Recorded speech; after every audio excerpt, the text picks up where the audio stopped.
dynamic between Vladimir Putin and Donald Trump. You know both men. You've written biographies of Vladimir Putin, and of course you served under Donald Trump. In one of the Fox interviews that President Trump did, he said that he spoke about mail-in voting in the United States with Vladimir Putin. And during that press address, Putin also claimed that the war wouldn't have happened at all if Donald Trump had been president. I mean, that's a counterfactual, but that's something Trump often says on the trail. Why would those things be discussed at all if this was about Ukraine? Exactly. Well, look, this is Vladimir Putin, as usual, trying to manipulate U.S. domestic politics. I've seen him do this over and over again, including at Helsinki, when he set the president off, not in the press conference, but before that, in a whole diatribe against his political enemies, because Putin deliberately asked him about this.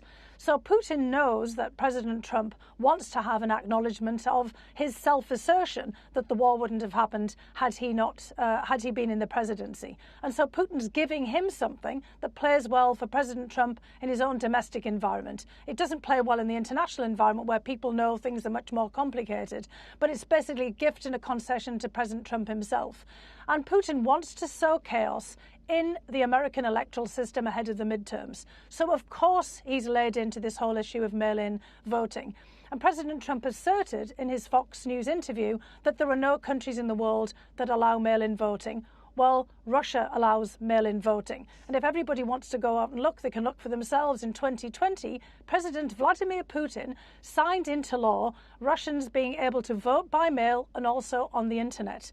And more than 30 other countries also allow some forms of mail-in voting. So it's just not true that other countries, including Russia, don't use this. It's a pure, blatant piece of manipulation. And that's the kind of thing that Putin likes to do.